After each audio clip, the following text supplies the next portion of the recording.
welcome to this edition of Border Report Live. My name is Rudy Medelis, and I'm your host here in Harlingen, Texas, in the Rio Grande Valley of Deep South Texas. Got a great program lined up for you today. Our El Paso correspondent, Julian Resendiz, is going to be leading a discussion with El Paso County Commissioner David Stout, so we're looking forward to that in just a little bit. But as always, let's go ahead and see what's trending across the border, starting in Los Angeles, where Los Angeles County officials will vote today on whether to declare a state of emergency over the issue of immigration.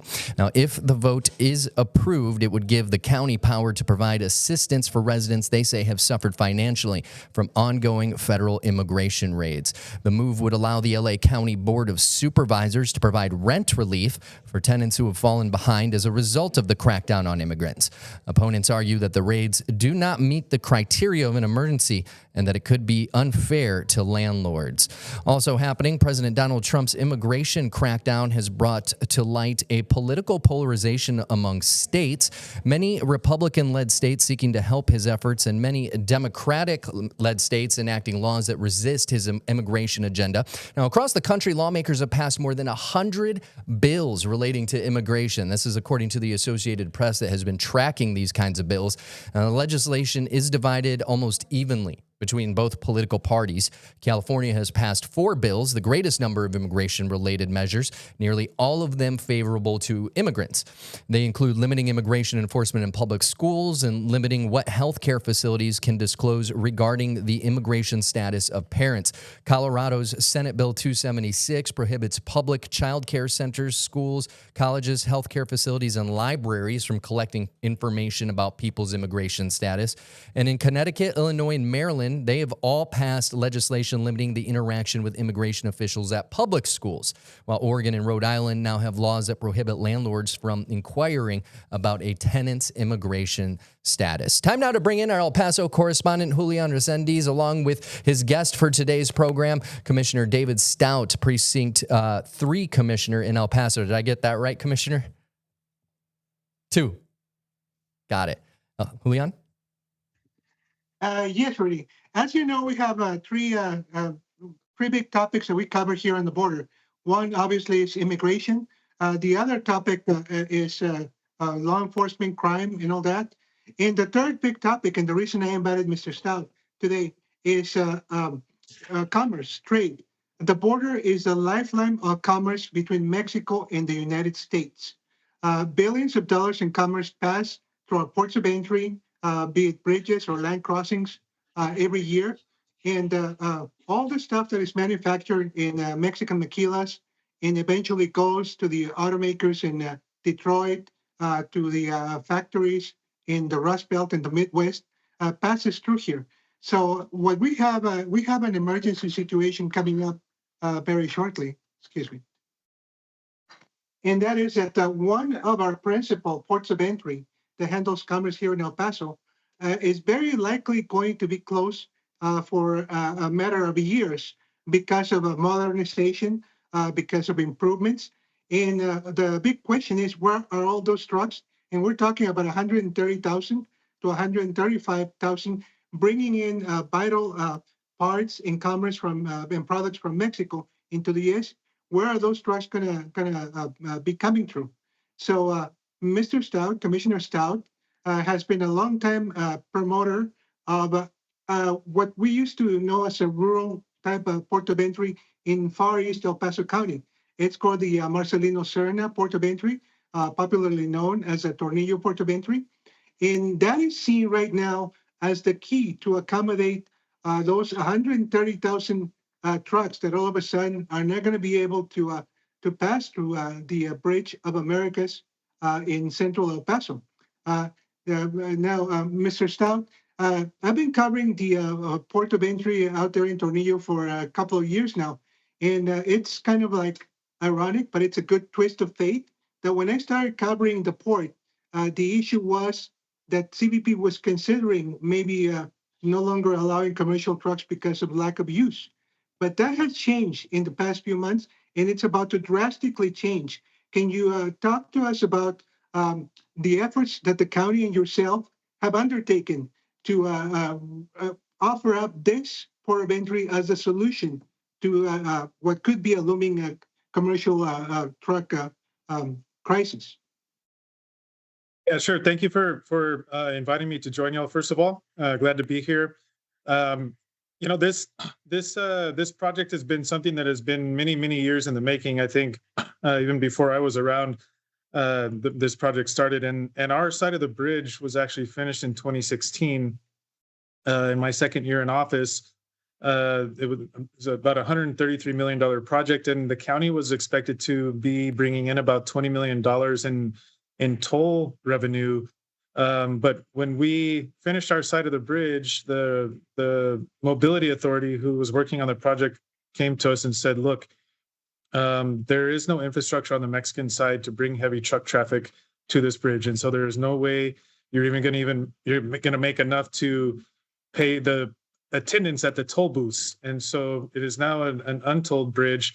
And so fast forward to 2023, the Mexican side was finally able to construct a relief route around Ciudad Juarez, over there on the Mexican side, basically coming straight from the highway that goes to Chihuahua to the Tornillo port of entry, and that became operational in 2023. So, we've been waiting for a number of years for that infrastructure to be there, and now that it's there, we have been really trying to make sure that people are aware that this option is available. And as you said, Mr. Rosendis, just so happens that the federal government has decided to do this modernization project on the Bridge of the Americas.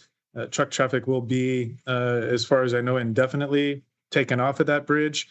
And so I think the timing is perfect for us to be able to try to push the traffic to the Tornillo port of entry. It's about 117 acres of land. It's one of the largest international border crossings on the southern border. I think in 2024 there was about 21,000 truck crossings, which is really very little in comparison to some of the other bridges in the area, like Isleta Zaragoza and the Bridge of the Americas that have hundreds of thousands of crossings a year. But the idea is to bring that level of crossings up, and so we are doing this study. We're investing more than $2 million to look at strategies on how we can boost the traffic to the Tornillo port of entry, especially taking into account that they will no longer be able to come across the Bridge of the Americas.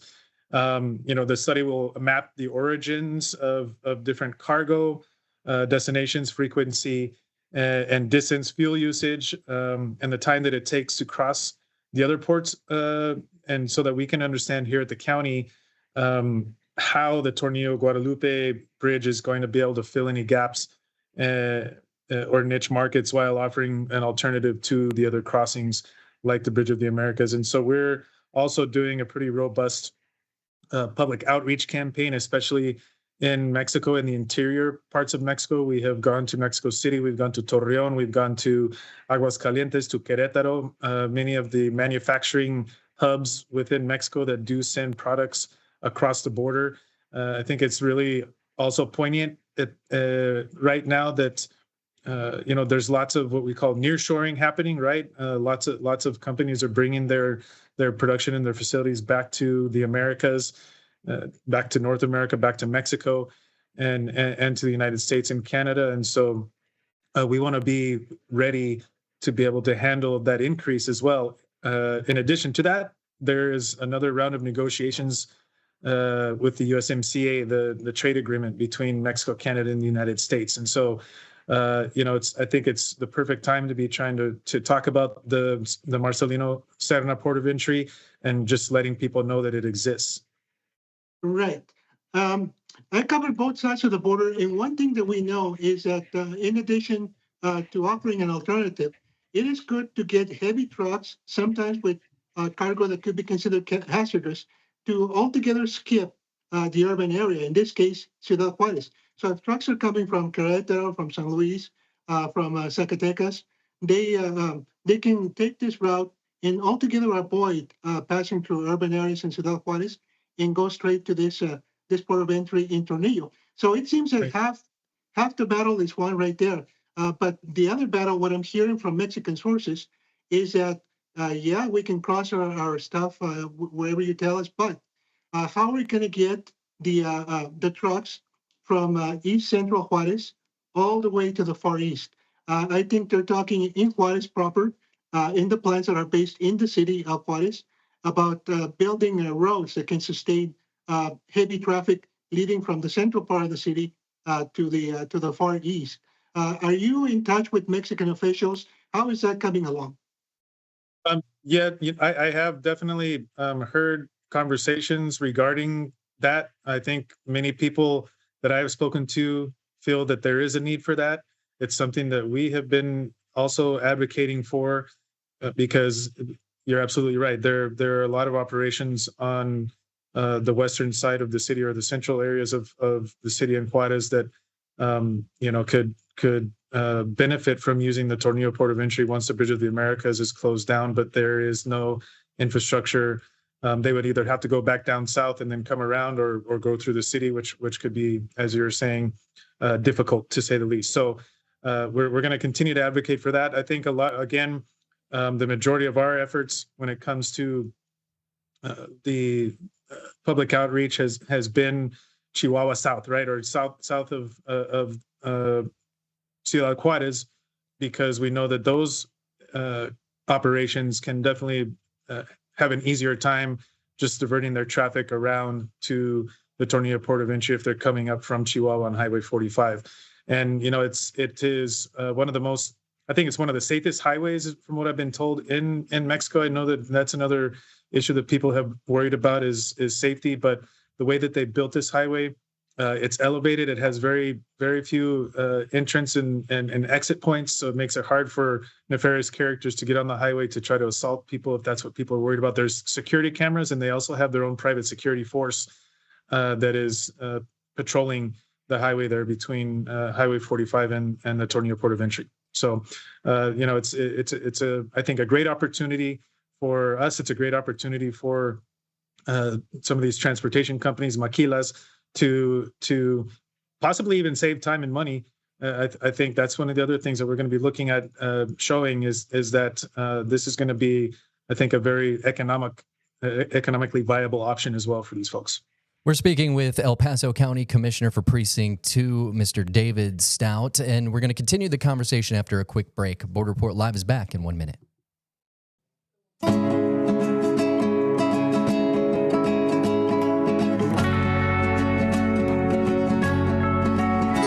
Welcome back to Border Report Live. Rudy Mireles here in Harlingen. Time now to bring in our El Paso correspondent, Julian Resendiz, along with El Paso County Commissioner, Mr. David Stout. Commissioner, I'm glad that you addressed the security situation, because that's one of the last 2 points I wanted to address regarding this enormous opportunity to use this underutilized border crossing. And that is, like I said, we also cover border security. We covered maybe a couple of years ago an incident involving a shooting and stuff, in which there were some casualties. But I will coincide with you that ever since there, we've had no major security incidents on that road that leads to the port of entry. I do remember you talking about the security guards that are now patrolling the road, helping the Mexican authorities ensure safety, providing some added safety. So, can you tell trucking companies, can you tell people in Mexico that it is definitely safe to use the road that leads to the port of entry in Tornillo, Texas? No, that I have been told that this is one of the safest, if not the safest, highway in the country of Mexico. It is so well built. It is so well taken care of. I mean, as you said, there's a private security company as well as Mexican authorities that are patrolling this area. Again, the security cameras, I think, are really important, and it's it's a fast trip too. I did this recently. I went down to Chihuahua a couple of months ago to talk to people about the port of entry, and and we drove out to Tornillo and went down and across the bridge, and we took this highway, and it's a beautiful highway. Of course, it's brand new, but I obviously had no problems, and I have not heard reports of any major problems at all in almost since this highway became operational back in 2023. So I think it's safe to say, I think it's safe to tell individuals who may be wanting to utilize this route that they should have no problem with security. Fair enough. One final point I wanted to make before turning it over back to you, Commissioner, and that is that I see a lot of opportunity for the community surrounding the Tornillo area. And I say this because I tracked another port of entry in the region for a long, long time, and that is the Santa Teresa port of entry. I remember that it was also underutilized, but a couple of decades later, with a lot of attention, a lot of investment, it is now one of the state of New Mexico's principal economic engines. Do you foresee something similar eventually taking place in Tornillo, especially being the closest to the connection between El Paso, I-10, and the major cities of Texas? Yeah, it seems to me that when you build out these types of infrastructure projects, development ensues, right? And so I would expect that in the future you would see construction of warehousing and other facilities within the vicinity of the Tornillo Guadalupe port of entry. And I know that there are some people that live out in that area that are worried about that because it's a very agricultural and a very rural area, and there are folks that would like to keep it that way. So we're going to have to find a balance. Hopefully, it's very difficult for counties in the state of Texas to regulate zoning. We have tried in the past, actually, a number of years ago, to pass a law in the state legislature that would give the county of El Paso zoning authority within a mile of the highway that takes traffic from the Tornillo port of entry to I-10. Unfortunately, that was not successful, but we're going to continue, I think, to try to work those issues out. But yes, I would expect that there would be further development in the area moving into the future. We are now kind of finally looking at all of the ports of entry in this area as one system and really trying to identify the best way to utilize each of the ports of entry. There's 6 of them within the Paso del Norte region. You have Santa Teresa, San Jeronimo in New Mexico, as you mentioned. We have 2 downtown bridges. We have the Bridge of the Americas, Zaragoza, Isleta, and Tornillo. And so, I think if we want to be as prosperous as possible and get as much commerce across it and as quickly as possible, and people as well, because bringing people across is something that's very important. They have a huge impact on our local tax base with sales tax, hotel occupancy tax, and other types of local taxes. But I think the idea for us, especially knowing that the traffic is going to increase in the future, is to make sure that things are as smooth as possible and that we are not hindering cross-border commerce, cross-border trade, and crossings, so that we can really capitalize on the income that would be brought into our community because of that. Yeah, speaking of the future, and to close out this discussion, right now, border industry or industry throughout the U.S. and Mexico are going through turbulent times with the tariffs and what have you. But if we speak about the long term, I mean, border trade has seen ups and downs.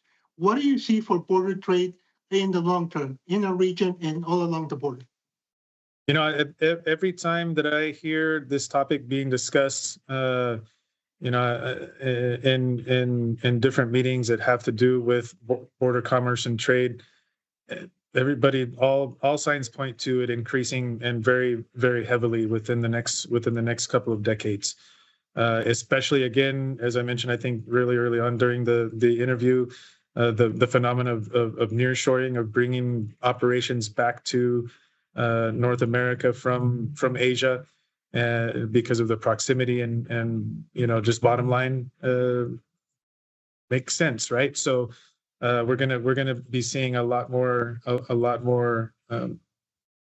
cross-border commerce. And again, we're about to see new negotiations regarding the trade agreement between Mexico, Canada, and the United States, which will hopefully, be beneficial to the conversations that we're having here. And it's good for our communities to be able to see more of this type of trade. I do wish that we could gear more towards manners to cross commerce that are not as impactful to our environment. Of course, truck traffic is very it contaminates, it pollutes quite a bit. This is actually one of the reasons why I was one of the strongest proponents of taking the truck traffic off of the Bridge of the Americas that my district encompasses, and because it's the only port of entry that actually basically comes out into a neighborhood where people live. There are schools right next to the Bridge of the Americas. There are neighborhoods, and actually the county is undergoing a health impact study. We're working with UTEP that I have no doubts will show that people are getting sick in these neighborhoods that are close to the ports of entry because of the contamination that is being put off by the trucks. And so I really hope that in the future, as we work towards this system, and as we continue to talk about how to get trade across more efficiently and more effectively, we talk about the environmental impacts as well, and using shuttles or trains instead of so many trucks. But those are conversations that we're still having, and of course will continue to go on for years as long as this is taking place. Commissioner Stout, it's been a pleasure having you on our show discussing a local issue that has international impact in the commerce between the U.S. and Mexico. Hopefully we can have you back in the show in the future talking about your other role, which is as a high-ranking officer of the National Association of Counties. Yep, I'd love to come back and talk to you about that too. It's a great organization to be a part of, and I've been really proud to represent El Paso in the state of Texas at the National Association of Counties. And you all know I'm ready to talk whenever y'all are ready to talk. I'm happy to do it. Appreciate you being here, Commissioner. Thank you so much for your time today. Thank you both. All right. Well, we got a little bit more to go, so Border Report Live will be back in 1 minute.